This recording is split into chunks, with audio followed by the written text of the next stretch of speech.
वो लास्ट था मेरे बाबू का लाइन, उसके बाद कुछ नहीं बोला। के चलते मार दिया बाबू।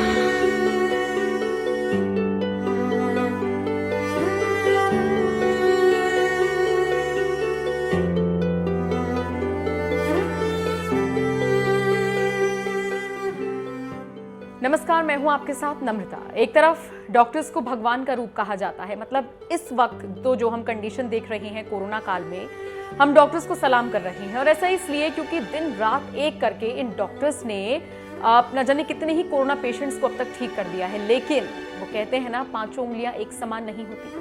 कई ऐसे डॉक्टर्स हैं जो इस आपदा में अवसर खोज रहे हैं, कई ऐसे नर्सिंग स्टाफ हैं जो इस वक्त पेशेंट्स को सबसे बुरी तरीके से ट्रीट कर रहे हैं।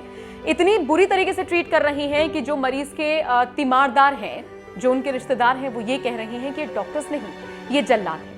जितने भी वहाँ पे नर्स थे, कंपाउंडर्स थे, सारे के सारे जल्लाद थे सर। कोई दवाई तक नहीं देना चाहता। आप स्थिति समझ सकते हैं कि कितनी मुश्किल से लोगों को बेड मिल रहा है अस्पताल में। बेड मिलने के बाद किस तरीके से डॉक्टर्स तो मुंह खोलकर कह दे रहे हैं कि रेमडेसिविर ले आइए, अरेंज करिए, तब हम लगा पाएंगे।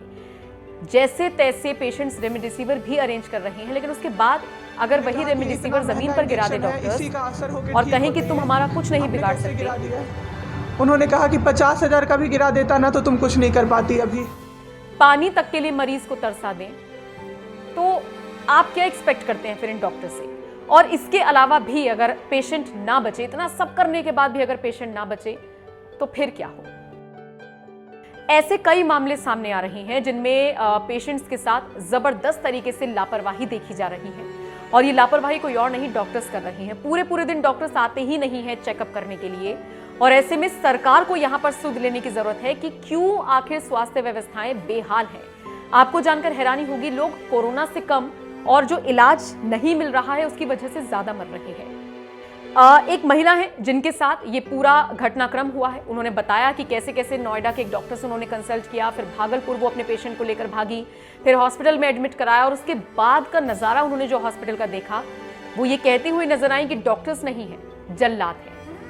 ये पूरी वीडियो आप देखिए, ये पूरी इनकी बात सुनिए और उसके बाद खुद अंदाजा लगाइए कि हम बार बार क्यों आपसे कह रहे हैं कि precaution is better than cure. हम क्यों आपसे बार बार कह रहे हैं कि इतनी सावधानी बरत लीजिए कि आपको अस्पतालों का मुंह ना देखना पड़े।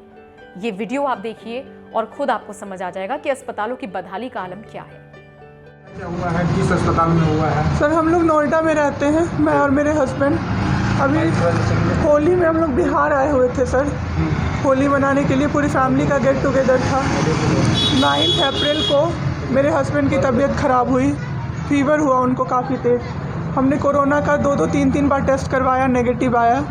RT-PCR के लिए दिया तो वहाँ पे भागलपुर में, सर भागलपुर में थे हम लोग, वहाँ पे 1 दिन 2 दिन वेट करते करते 10 दिन तक रिपोर्ट नहीं आया। फिर हमने नोएडा के एक डॉक्टर हैं, उनसे कंसल्ट किया वीडियो कंसल्टेशन से।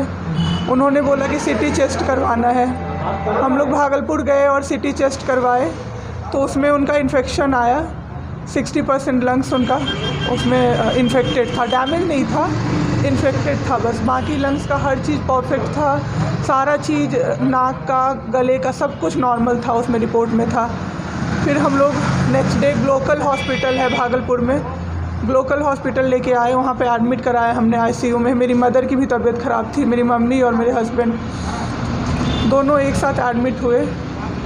वहाँ पे इतनी लापरवाही हुई उनके साथ, इतनी लापरवाही हुई। डॉक्टर्स आते थे बस विज़िट के लिए, 10 मिनट देख के गए। उसके अलावा जितने भी वहाँ पे नर्स थे, कंपाउंडर्स थे, सारे के सारे जल्लाद थे सर।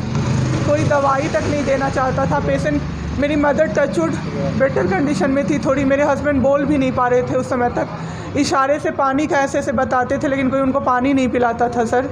वो मुझे हार के फ़ोन करते थे कि पानी पिला दो। जब मैं अंदर जाती थी तो ये लोग हल्ला करते थे कि क्यों जा रहे हो अंदर। फिर भी मैं जाके उनको पानी पिलाती थी, जूस पिलाती थी। रेमडेसिविर इंजेक्शन का नाम आप लोगों ने अभी तक सबने सुन लिया होगा कि कितनी मुश्किल से मिल रहा है। डॉक्टर ने वहाँ सजेस्ट किया, मेरे 2 पेशेंट थे वहाँ, हमने बहुत मुश्किल से अरेंज किया। जब वो इंजेक्शन मिला तो एक दिन रात को जब इंजेक्शन देने लगे, हाफ इंजेक्शन फ्लोर पे गिरा दिया उन्होंने। हमने कहा कि इतना महंगा इंजेक्शन है, इसी का असर होके ठीक होते ये आपने कैसे गिरा दिया। उन्होंने कहा कि 50,000 का भी गिरा देता ना तो तुम कुछ नहीं कर पाती। अभी हम लोग चुपचाप वहाँ से सर हट गए। थोड़ी देर बाद वहाँ पे मेरे हस्बैंड को मैंने देखा कि उन्होंने 2-3 बार पॉटी किया था, यूरिन पास किया था, कोई क्लीन करने नहीं आ रहा था सर। 6 घंटे से वो उसी गंदगी पे पड़े हुए थे। उन्होंने मुझे फिर फ़ोन किया, बस फ़ोन कर पाते थे सर, बोल भी नहीं, बस मिस्ड कॉल आती थी, मैं समझ जाती थी कि कुछ परेशानी है उनको। जब मैं गई तो मैंने देखा पूरे गंदे बेड पे मेरे हस्बैंड 6 फीट 2 इंच के सर, पूरे गंदे पे वो सोए हुए थे सर। मैंने ज़बरदस्ती सबको बुलाया। एक आदमी था ज्योति कुमार करके, ज्योति कुमार, सब लोग ध्यान से इसको कवर कीजिए। ज्योति कुमार एक कंपाउंडर था वहाँ पे, Glocal hospital Bhagalpur. Jyoti Kumar compounder है वहाँ का, मतलब जो अटेंडेंट सब होते हैं ना वो है, लड़की नहीं है, लड़का है ज्योति कुमार। उसको मैंने रिक्वेस्ट किया कि भैया प्लीज़ आप मेरे हस्बैंड की मदद कर दीजिए, रात में ये लोग रुकने नहीं दे रहे हैं मुझे अपने पास, इनके पास। उसने बोला ठीक है ज़रूर मदद करूँगा, ये कह के, और मैं अपने हस्बैंड से बात करने लगी, इशारे से ही वो बात कर रहे थे, मैं बोल रही थी। अचानक से मेरा दुपट्टा खिंचाया बहुत ज़ोर से। मैंने सोचा क्या हो रहा है, जब मैंने पीछे मुड़ी तो मेरे कमर पे उस आदमी का हाथ था और मेरा दुपट्टा वो ज्योति कुमार खींच रहा था। मेरी माँ पीछे से चिल्लाई, मेरे हस्बैंड ऐसे ऐसे होने लगे, पूरा पसीना उनको चल गया, कुछ बोल नहीं पा रहे थे वो। जब हम लोग ठीक थे ना, मैं बाहर निकलती थी ना, कोई मुझे ऐसे देखता था ना नॉर्मली ही, तो कहते थे आँख निकाल लूँगा, क्या सोच के इसको देख रहे हो। और मेरे हस्बैंड उस दिन बेड पे पड़े हुए देखते रहे कि मेरी वाइफ का कोई दुपट्टा खींच रहा है। और जब मैंने उस आदमी को देखा ना तो वो मुस्कुरा रहा था। मैंने ऐसे दुपट्टा खींचा और मैं कुछ नहीं बोल पाई, डर से कि मेरे हस्बैंड यहाँ पे है, मेरी माँ यहाँ पे है, ये लोग कुछ कर देगा, इस डर से मैं कुछ नहीं बाहर निकली। मैं बाहर निकल के मैं दम से बैठ गई। वो आदमी मेरे पास फिर आया, मुस्कुरा के बोला मैं ध्यान रखूँगा। मैंने बोला ठीक है भैया आप ध्यान रखना। मैंने कुछ नहीं बोला उसको, कुछ भी नहीं। 2-3 दिन बाद ऐसे ही कोई सुविधा नहीं, कुछ नहीं। मेरे हस्बैंड की तबीयत उस दिन से बिगड़ी जब रात के 2 बजे में मेरी मदर के बगल वाले बेड पे एक अंकल, मास्क उनका हट गया था और वो अंकल चिल्ला के नर्स को बुला रहे थे और मेरी मम्मी चिल्ला रही थी जल्दी आइए ये मर जाएंगे, जल्दी आइए ये मर जाएंगे। कोई नहीं आया और अंकल ने दम तोड़ दिया। ऐसे 3-4 लोग उस 2-3 दिन के अंदर दम तोड़े हैं, बिना केयर के, बिना नर्स के आए। सारी नर्स टेबल कुर्सी लगा के सो जाती थी, कहती थी पागल हो गए हैं हम ही, अब मर जाएंगे इस कोरोना के चक्कर में, अब तो क्यों जॉब कर रहे हो, छोड़ दो, आपकी जगह कोई और आ जाएगा। उसके बाद वहाँ से बाई पैप वहाँ उस हॉस्पिटल में नहीं अवेलेबल था। मेरे हस्बैंड की तबीयत एक दिन बहुत ख़राब हो गई, उन्होंने मायागंज रेफ़र कर दिया, भागलपुर मायागंज हॉस्पिटल। हम लोग जब भी मायागंज आए, मायागंज की और हालत ख़राब, आईसीयू में 4 बेड था। मेरे हस्बैंड के बगल वाले बेड पे 4 लोग 6 से 7 घंटे में 4 लोग ख़त्म हुए। क्यों ख़त्म हुए? वो नर्स को बुला रहे थे, सिस्टर आ जाओ, दिक्कत हो रही है, और सिस्टर नहीं आती थी। एक अंकल तो बुलाते बुलाते उलट के गिर गए, पूरा सर फूट गया, ब्लड और मर गए वो अंकल वहीं पे।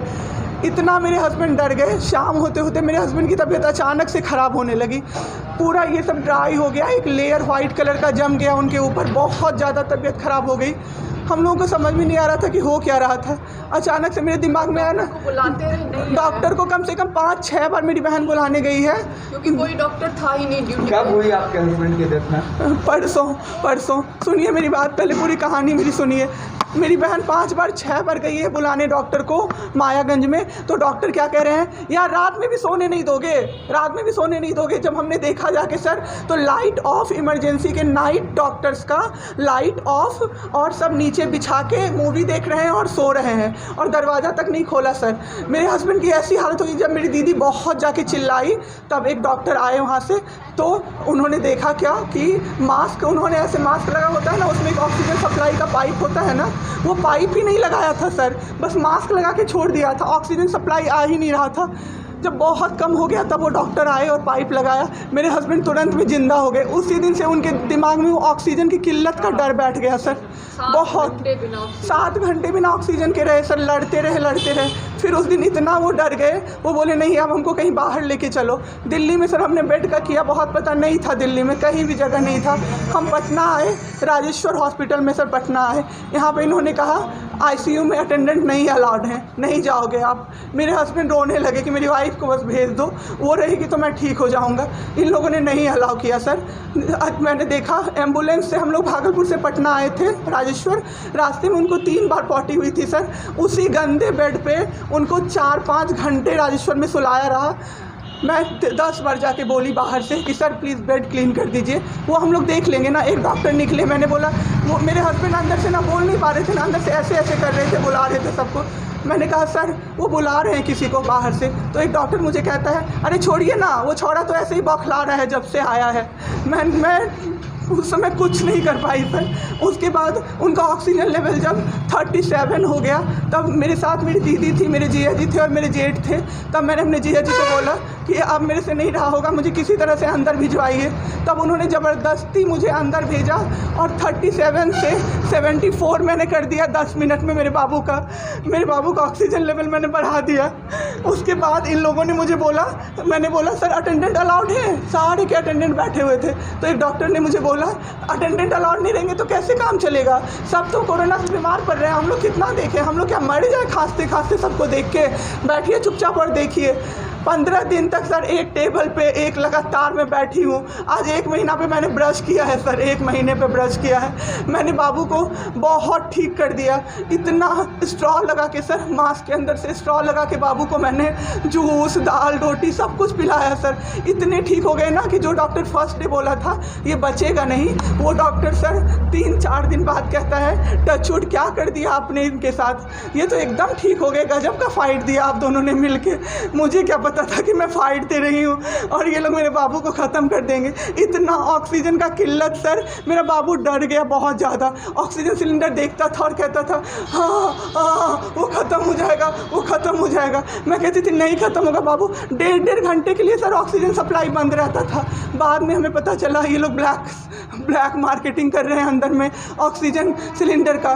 जो अस्पताल वाले हैं ना, वो ऑक्सीजन सप्लाई बंद कर देते थे ताकि बेचैन होके लोग खरीदें उन्हीं से। हम भी खरीदे सर, मैंने भी खरीदा, क्या करते हमें भी तो चाहिए था। परसों सर सुबह में हमारे पास एक ही सिलेंडर था, पाइपलाइन बंद हो गया, मेरे हस्बैंड को बाईपैप लगा हुआ था, उनको 2 सिलेंडर से जाना था, एक ही सिलेंडर था। सिलेंडर मांगते मांगते कहीं नहीं मिला सर, मेरे हस्बैंड ख़त्म हो गए।